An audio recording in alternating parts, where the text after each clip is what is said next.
acquired a beach cottage at Rehoboth. I think he traded a property that wouldn't hurt to a divorcee and got a really nice beach cottage at Rehoboth.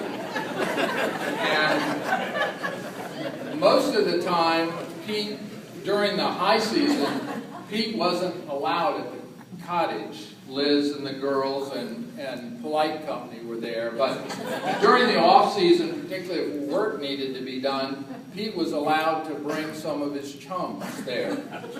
And Stalin and Ned Burks and myself, the late great Jeff Cole,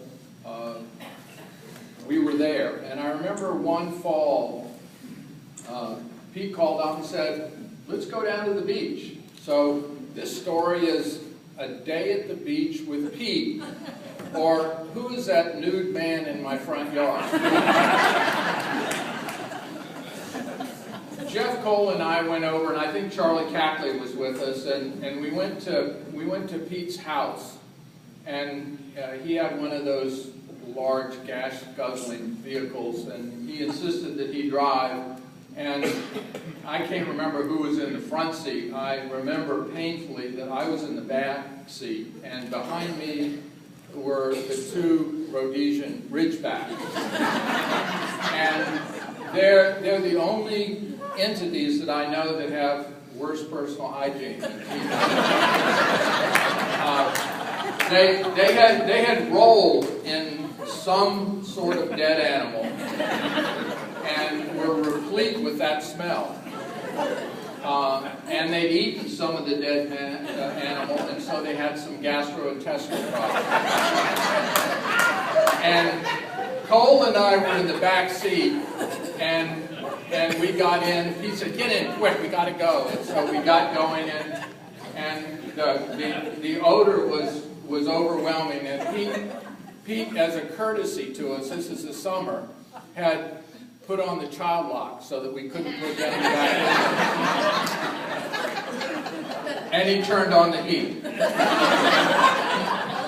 So it was a very, very difficult trip. We stopped at Kent Island and went in to eat, and Pete excused himself to look at the two Rhodesian Ridgebacks to make sure they were still alive and not that the gastrointestinal problem that we were suffering wasn't terminal.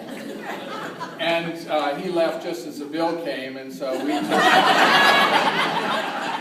we took care of the bill and went outside, and the vehicle wasn't there. And after about 15 minutes, he did roll back in.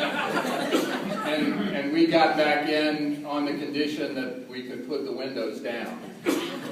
And we got to Rehoboth, and it was a lovely, beautiful sunset. It was just wonderful.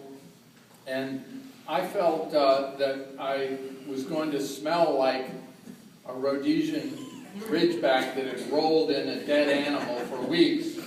And Pete said, "Ignore it. Come on, we're going for a walk on the beach." And so we went for a walk on the beach, and I did air out a little bit, but the smell was pervasive. And so he said, "Well, take a shower." And he said, "Use the outside shower." And so I did use the outside shower. It was a nice little shower, and I put my clothes hung them over the thing. And when I finished my shower, I came out and the towel was gone. But so were my clothes.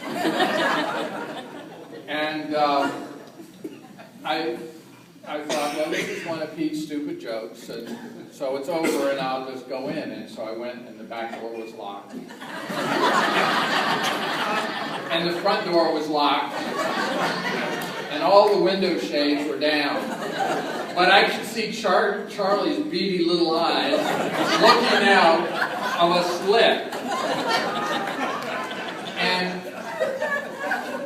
this beach house was in a fairly tony part of the beach, and this was fall, remember, because we're not allowed there during the high season. And And so I said to myself, what am I going to do? I'm freezing. These guys are up there. What am I going to do? And I said, well, wait a minute. There's a plastic chair here. And I'm going to take this plastic chair. I don't have a stitch of clothes on. As I say, this reflects as badly on me as it does on Pete. But I sort of anesthetized myself from the smell with all the alcohol on the way down. So I went to the front yard in this plastic chair and sat down. And there was a late arrival, Bob Rakes. Some of you know Bob Rakes. Bob Rakes drove in and saw me and me all together in a plastic chair in the front seat, got out and looked around and got back in his car and drove away. He came back about an hour later. So, I guess I'm a dying breed. I'm an old friend of Pete Dunning's. In fact, this coat is a Pete Dunning coat. This is what I refer to affectionately as my rat's ass jacket. And I just wanted to say to my old friend Pete that if I never see you again, it doesn't make a rat's ass.